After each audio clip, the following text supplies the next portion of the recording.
Hi everyone, this is Chitra Shrivastava on your YouTube channel quicker tricks. जैसा कि आप जानते हैं कि टीजीटी एंड पीजीटी के फॉर्म्स फिल हो चुके हैं, तो आज मैं आपके सामने आर्ट से रिलेटेड टीजीटी एंड पीजीटी के कुछ क्वेश्चंस रखूंगी जो कि कुछ पिछले सालों में आ चुके हैं। तो पहला क्वेश्चन हमारा है, प्रागैतिहासिक कला का अर्थ है। प्रागैतिहासिक कला का अर्थ क्या होगा? आधुनिक कला, मध्यकालीन कला, सिंधु घाटी सभ्यता की कला, ऐतिहासिक काल से पूर्व की कला। तो जैसा कि आप लोग जानते हैं कि प्रागैतिहासिक कला का अर्थ ही होता है ऐतिहासिक काल से पूर्व की कला।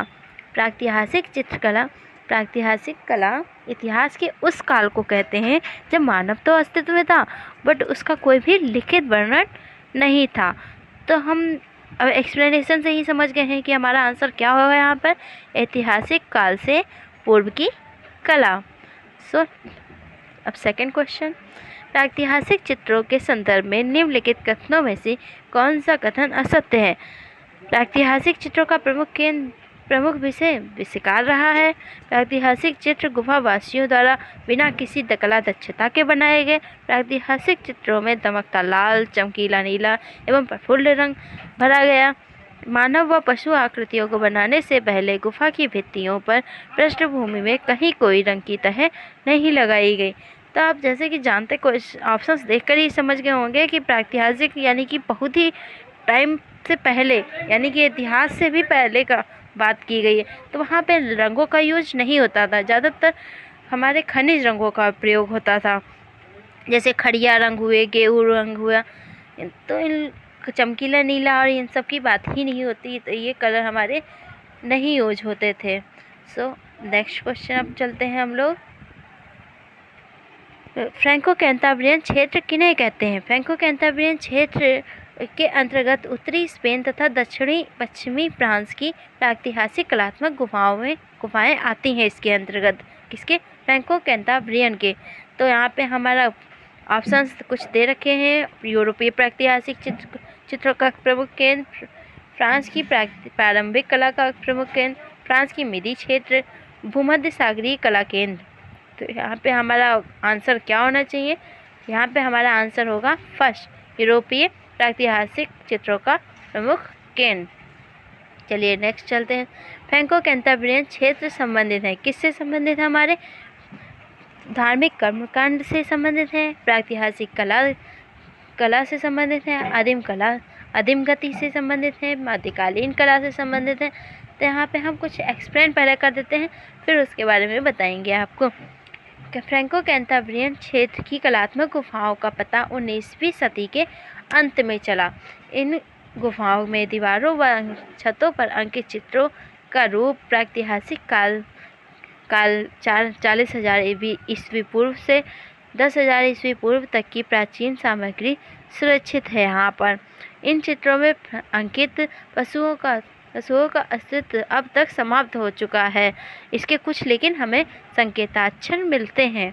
संकेताक्षर मतलब मिलते हैं, तो आप वैसे भी जान लेते हैं संकेत का मतलब होता है संकेत मिले हैं बट उसका कोई लिखित वर्णन नहीं। तो आप जैसे कि जानते ही हैं कि प्रागैतिहासिक कला में हमारे कुछ साक्ष्य तो मिले बट उनका कोई लिखित वर्णन नहीं मिला, तो हमारा इसका आंसर भी प्रागैतिहासिक कला से ही है। फ्रैंको कैंटाब्रियन क्षेत्र हमारे किससे संबंधित है? प्रागैतिहासिक कला से। चलिए अब नेक्स्ट क्वेश्चन चलते हैं। भारत में प्रागैतिहासिक चित्र कहाँ प्राप्त हुए हैं? तो प्रागैतिहासिक चित्रों की हमें बताना है कि ये चित्र हमें कहाँ प्राप्त हुए हैं। इसके प्रागैतिहासिक चित्र के हमारे कुछ केंद्र तो रहे हैं बट हमारे भारत में कहाँ पर हमें मिले हैं? तो इसका आंसर हमारा होगा सरगुजा। क्या होगा आंसर? सरगुजा। चलिए अब नेक्स्ट क्वेश्चन पे चलते हैं। प्रागैतिहासिक चित्रों की धरातल क्या है? धरातल का मतलब होता है जिस पर रख करके हम लोग चित्र बनाते हैं। जैसे हम लोग बाकी चीज़ों का यूज़ करते हैं कि ज़मीन पे रख कर, चट्टानों पे रख के, गुफाओं की फर्शों पर, गिट्टियों व छतों पर। तो यहाँ पे हमारा आंसर क्या होना चाहिए? अब यहाँ पे हमारा आंसर होगा शिला। यहाँ पे शिला का मतलब क्या होता है? पत्थर। तो हमारा शिला इज आंसर। प्रागैतिहासिक चित्रों का धरातल क्या है? शिला। चलिए अब नेक्स्ट क्वेश्चन पे चलते हैं। प्रागैतिहासिक भारतीय चित्रकला किस सतह पर बनाई जाती थी? अब प्रागैतिहासिक की बात की गई। अब जैसे अभी हमने शिला बोला, शिला को ही हम लोग चट्टान भी बोलते हैं, तो इसका भी आंसर हमारा क्या होगा? चट्टानों पर। चलिए नेक्स्ट क्वेश्चन पे चलते हैं। प्रागैतिहासिक शिला चित्रों का विषय क्या था? अब यहाँ पे विषय पूछा गया है। अभी मैंने पहले विषय के बारे में बताया था, या ऑप्शन में भी आया था विषय। तो आखेट एवं पशु पक्षी, युद्ध, उपरोक्त सभी, इनमें से कौन सा हमारा आंसर होगा? उपरोक्त सभी, क्योंकि पशु पक्षी भी बनाए जाते थे, आखेट भी बनाए जाते थे, एंड युद्ध पर भी आधारित हमारे चित्र बनाए जाते थे। तो यहाँ पे हमारा आंसर क्या होगा? उपरोक्त सभी। D number is right answer. And let's go.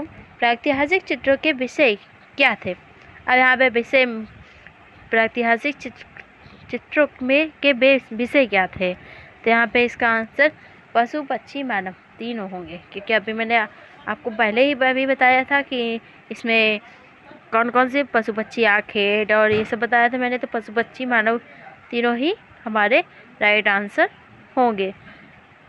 D number is right answer. And 10th question, यहाँ पे आपका रॉन्ग नंबर पड़ गया है, 11 नंबर आ गया है, बट हमारा चल सीक्वेंस रहा है। प्रागैतिहासिक काल के चित्रों में सबसे अधिक चित्र किस प्रकार के मिले हैं? पशुओं के चित्र मिले हैं, आखेट के मिले हैं, या मनुष्यों के हैं, या औजारों के हैं? तो इनमें से पहले हम आपके सामने कुछ एक्सप्लेन करना चाहेंगे, फिर उसके बाद इसका आंसर देंगे। प्रागैतिहासिक काल के चित्रों में सबसे अधिक हमारे चित्र किस चीज़ के मिले हैं? आखेट के।